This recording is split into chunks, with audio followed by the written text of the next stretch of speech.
नगर निगम के चुनाव पास आने वाले थे। पूरे कानपुर शहर में टिकट को लेकर मारामारी शुरू थी, लेकिन सबसे ज्यादा चर्चा में वार्ड नंबर 40 की सीट थी। वो इसलिए क्योंकि इस बार वहां की सीट महिला के लिए आरक्षित थी। अब सवाल ये था कि चुनाव लड़ेगा कौन। इससे पहले ठाकुर साहब वहां से पार्षद थे और इस बार उन्होंने अपनी पत्नी सीमा ठाकुर को टिकट दिलवाई और ठाकुर साहब की शान के कारण सीमा जी ने 20,000 वोटों से चुनाव जीत लिया। अरे बधाई हो सीमा भाभी, अब तो आप वार्ड की पार्षद बन गई हैं। अब तो हमारे काम आप ही करवाएंगी। अरे ये तो सिर्फ नाम की पार्षद बनी है, वो तो महिला सीट आ गई, वरना पार्षद तो मुझे ही बनना था। अब भले ही चेहरा इसका होगा, लेकिन पावर तो मेरी ही होगी। अरे वाह भाई साहब, क्या दिमाग लगाया है आपने भी। आइए आप लोग, खाना लगा दिया है सबके लिए। सीमा जी पार्षद बन चुकी थीं, फिर भी उनकी एक ना चलती। सारे काम ठाकुर साहब खुद ही संभाल लेते और जहां जरूरत पड़ती वहां सीमा जी का अंगूठा लगवा लेते। सीमा जी ज्यादा पढ़ी लिखी भी नहीं थी। एक दिन ठाकुर साहब और सीमा एक प्रोग्राम में जाते हैं। अरे ठाकुर साहब, आप आ गए।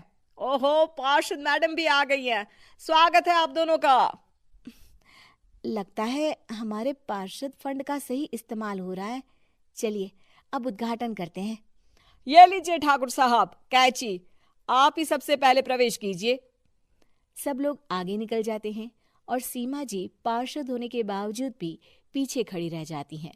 वो देखती हैं कि वेलकम बोर्ड पर उनका नाम है, लेकिन महिला होने के कारण कोई उनका सम्मान नहीं कर रहा।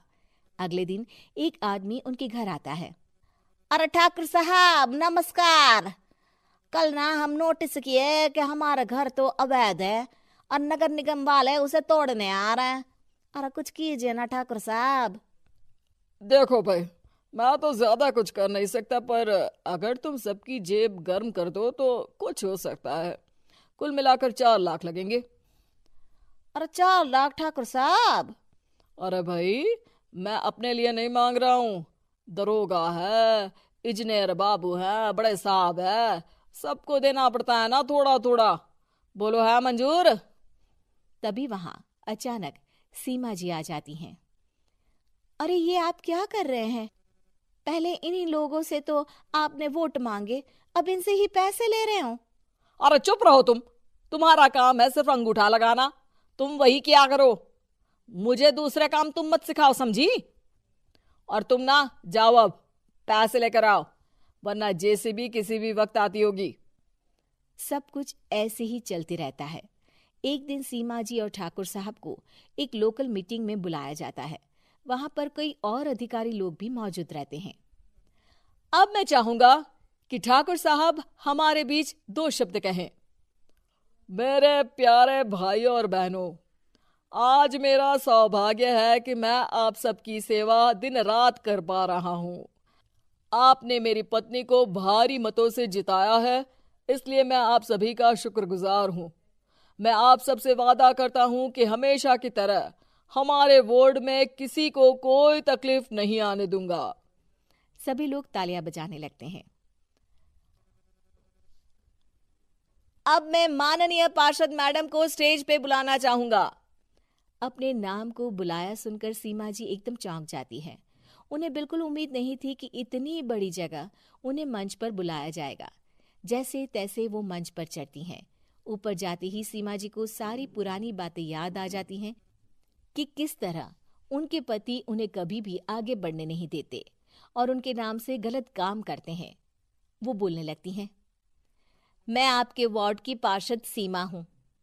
आप में से बहुत कम लोग ही मुझे जानते होंगे, क्योंकि इससे पहले मुझे कभी ऐसा मौका ही नहीं मिला।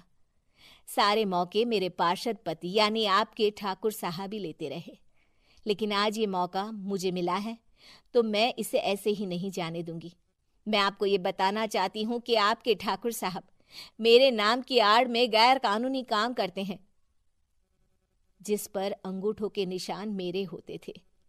इसीलिए मैं अपनी गलती मानती हूँ और आज अपने पद से इस्तीफा देती हूँ, ताकि आगे से कोई गलत काम ना हो पाए।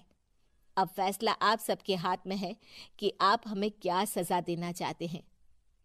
सीमा जी की बातें सुनकर ठाकुर साहब के चेहरे का रंग उड़ जाता है और वो शर्म से मुंह नीचा करके वहां से चले जाते हैं और पद से इस्तीफा देकर ही सही सीमा जी अपने आप में आत्मविश्वास महसूस करती हैं।